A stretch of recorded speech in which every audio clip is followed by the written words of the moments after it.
ଦ୍ୱିତୀୟ କରିନ୍ଥିୟ ଅଧ୍ୟାୟ 11। ପାଉଲ ଏବଂ ଭଣ୍ଡ ପ୍ରେରିତ।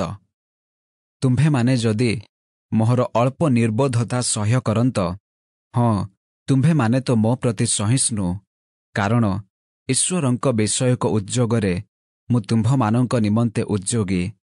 ଯେଣୁ ମୁଁ ତୁମ୍ଭମାନଙ୍କୁ ସତୀ କନ୍ୟା ସଦୃଶ ଏକ ସ୍ୱାମୀଠାରେ ଅର୍ଥାତ୍ ଖ୍ରୀଷ୍ଟଙ୍କଠାରେ ସମର୍ପଣ କରିବା ନିମନ୍ତେ ବାଗ୍ଦାନ କରିଅଛି।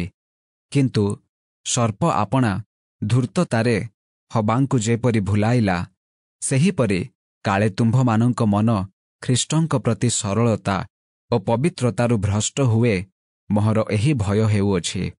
କାରଣ ଯେଉଁ ଯୀଶୁଙ୍କୁ ଆମ୍ଭେମାନେ ପ୍ରଚାର କଲୁ ନାହିଁ, ଏପରି ଅନ୍ୟ ଯୀଶୁଙ୍କୁ ଯଦି କେହି ଆସି ପ୍ରଚାର କରେ, ବା ଯେଉଁ ଆତ୍ମା ତୁମ୍ଭେମାନେ ପ୍ରାପ୍ତ ହେଲ ନାହିଁ, ଏପରି ଅନ୍ୟ ଏକ ଆତ୍ମା ପ୍ରାପ୍ତ ହୁଅ, ଅବା ଯେଉଁ ସୁସମାଚାର ତୁମ୍ଭେମାନେ ଗ୍ରହଣ କଲ ନାହିଁ, ଏପରି ଅନ୍ୟ ଏକ ସୁସମାଚାର ପ୍ରାପ୍ତ ହୁଅ, ତାହେଲେ ତୁମ୍ଭେମାନେ ତ ବଡ଼ ସହିଷ୍ଣୁ।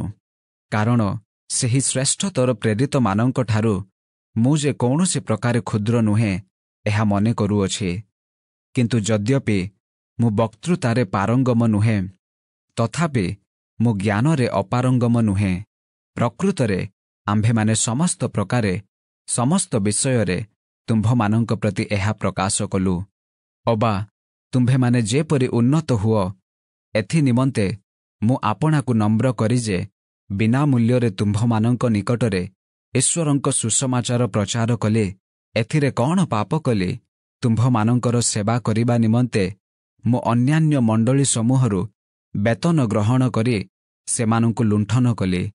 କିନ୍ତୁ ମୁଁ ତୁମ୍ଭମାନଙ୍କ ମଧ୍ୟରେ ଥିବା ସମୟରେ ଯେତେବେଳେ ଅଭାବଗ୍ରସ୍ତ ହୋଇଥିଲି, ସେତେବେଳେ ମୁଁ କୌଣସି ଲୋକର ଭାର ସ୍ୱରୂପ ହୋଇନଥିଲି।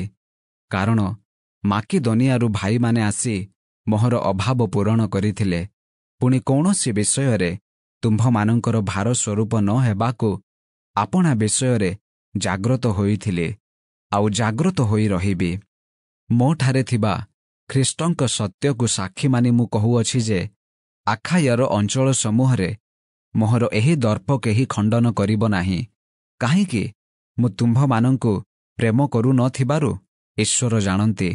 କିନ୍ତୁ ଦର୍ପର ବିଷୟରେ ଆମ୍ଭମାନଙ୍କ ପରି ଦେଖାଯିବା ନିମନ୍ତେ ଯେଉଁମାନେ ସୁଯୋଗ ଅନ୍ୱେଷଣ କରନ୍ତି, ମୁଁ ଯେପରି ସେମାନଙ୍କୁ ସୁଯୋଗ ନ ଦିଏ, ଏଥି ନିମନ୍ତେ ମୁଁ ଯାହା କରୁଅଛି ତାହା କରୁଥିବି। କାରଣ ଏହିପରି ଲୋକେ ଭଣ୍ଡ ପ୍ରେରିତ ଓ ଶଠ କାର୍ଯ୍ୟକାରୀ, ସେମାନେ ଖ୍ରୀଷ୍ଟଙ୍କ ପ୍ରେରିତମାନଙ୍କ ବେଶ ଧାରଣ କରନ୍ତି। ଆଉ ଏହା ଆଶ୍ଚର୍ଯ୍ୟ ନୁହେଁ, କାରଣ ଶୟତାନ ନିଜେ ଦୀପ୍ତିମୟ ଦୂତର ବେଶ ଧାରଣ କରେ। ଅତଏବ ଯଦି ତାହାର ସେବକମାନେ ମଧ୍ୟ ଧାର୍ମିକତାର ସେବକମାନଙ୍କ ବେଶ ଧାରଣ କରନ୍ତି, ତେବେ ତାହା ବଡ଼ ବିଷୟ ନୁହେଁ। ସେମାନଙ୍କ ଶେଷ ଦଶା ସେମାନଙ୍କ କର୍ମ ଅନୁସାରେ ଘଟିବ।